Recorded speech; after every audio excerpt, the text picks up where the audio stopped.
So, episode 2 for Gundam G-Quox was honestly pretty exciting. And I know the episode came out a couple weeks ago, but I was in Japan, so I couldn't even watch it if I wanted to.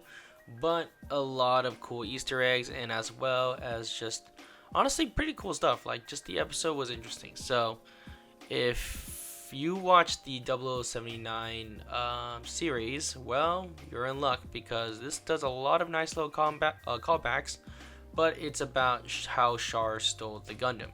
So if you remember in the series for episode in 0079, Amuro actually steals the Gundam and pilots that. But it's funny in this one, they in this alternate universe.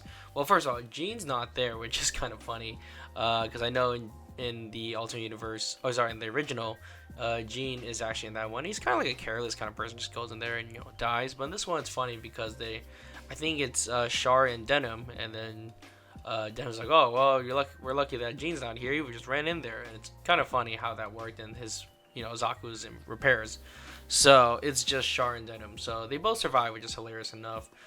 Char gets the Gundam, and then of course they showcase the gun cannon, and obviously you can see from this image here, the gun cannon is pretty dope. Like it has some really cool details, like inside the visor there's like the four eyes, so it kind of calls back to like Evangelion, as well as that one series from, I forgot what it's called. Ideon, there you go, that's what it's called. But I always keep thinking of like Shinobi. If you ever played the Shinobi game from PS2, those four eyes things, kind of cool. So anyway, that's what I got out of it. But the gun cannon is pretty sick, and I can't wait till that comes out in a model kit because that one looks really cool. So yeah, the episode's called The White Gundam, and of course again, yeah, so overall, it was a pretty interesting episode. I could go into all this stuff, but this is stuff, it's just Twitter likes to post. We can go into none of that, but anyways, yeah, it was pretty good. I like the direction they're going. Like I like the alternate universe and how basically how some things could have changed. Right now, obviously some things don't change, like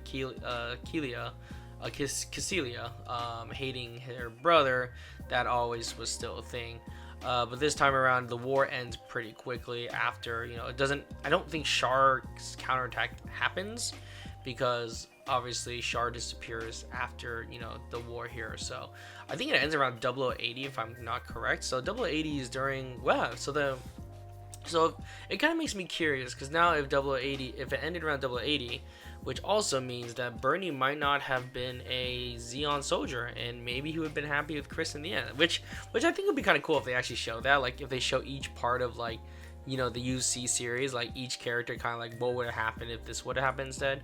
That would be kind of funny. So that'd be kind of funny to see and be, oh, okay, cool. So, but speaking of which, we do see a character in there that's I believe it's what's this called? It's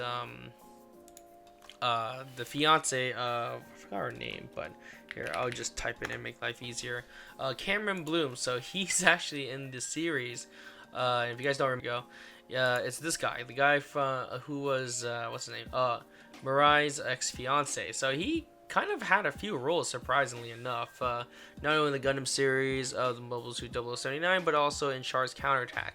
So, and it's funny how now he's in G-Quox, and obviously they look really different. He seems a lot more serious this time around. He doesn't seem like, kind of like the goofball he was. I feel like he was kind of like a goofball, but in this one, I think he's like the president, something like that. So, yeah, he's Side 6 president. So he's pretty successful. I don't know if he was in the original. I kind of forgot. It's been a while, but he did have a pretty strong role from last time I checked from it. But anyways, interesting character, and it looks like he happens to be in the G-Quox series. So it's actually kind of funny how he's in that.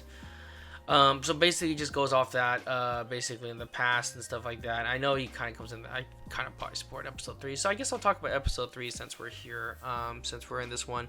But yeah, so anyways, it's kind of like the majority of the episode for episode 2, and yeah. So anyways, that's pretty good from there. It shows like the background. Now episode 3, it goes back to the present time. And Machu, is, you meet Machu's mom, and of course, every parent, I guess, I think her dad's in it. Didn't say anything about the dad not being there, but it seems like her mom's pretty busy, which again, you find out, the mom is pretty high up there. It works with the, I think, president, like I said, with Cameron, I believe. But the Kita Kita thing, I think that's like a new type kind of thing for her, I guess. So the new type thing really hits pretty hard in this episode, which is kind of cool. Macho and Shinji, Shinju, I think, I forgot her name for a second. They have the new type kind of connection.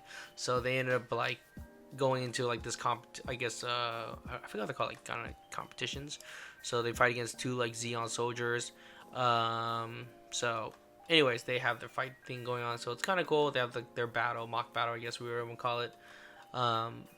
They ended up winning, of course. That's how they kind of figure things out. The episode was nice. It was kind of cute. Again, it's a little slow, I think, but it keeps me intrigued because it's kind of have that what if scenario is kind of nice. So that was kind of cool. It was really kind of cool, and I'm hoping each episode gets like kind of like a callback for each like UC series. I feel like they might. It sounds like it's kind of what they're doing. But I don't know. Who knows what it could be. But yeah, so then the episode, they obviously, they need to get like, the other character. I forgot the main character. The other character's name is this chick. I forgot her name, but she basically has to do her delivery, or else, she's fired from her job. The graffiti thing was kind of cool. Shinju is apparently doing all the graffiti stuff. It's kind of cool. Great character development. Not character development. I kind of like the characters. I wouldn't say character development, but I do like their characters, and they were kind of cute. Overall, so it's kind of nice to see a breath of fresh air, surprisingly enough. But yeah, no, decent episode. The action's pretty cool so far. A little slow, like I said, but hopefully it picks up pretty quickly after this, because yeah, I mean, nothing too much. So apparently, if I'm not missing anything else, let me know what you think. Here we go. Here's some things right here. In alternate reality, Char cooked twice as hard as whooped everyone twice as fast. Yeah. So yeah, he was pretty OP. Oh, by the way, I forgot too, in episode 2, they did like a 0079 kind of callback thing. As you can see, the same pose as the original RX-78, which is kind of cool. So yeah, the war ended pretty quickly, as mentioned. So at least someone agrees with me out there. So that's nice. But yeah. Anyways, it was pretty good episode. Enjoyed so far. It just kind of confuses me, how the hell did Shinju even get the Char's Gundam, but I guess we'll find out later on, hopefully. But anyways, let me know, you guys, in the comments. Let me know what you think of the episodes. Again, I was gone for 2 weeks. I thought it'd be good just to do two episodes at once. But let me know in the comments. Let me know what you think, and see you guys in the next video. Peace. Hey, I was watching that.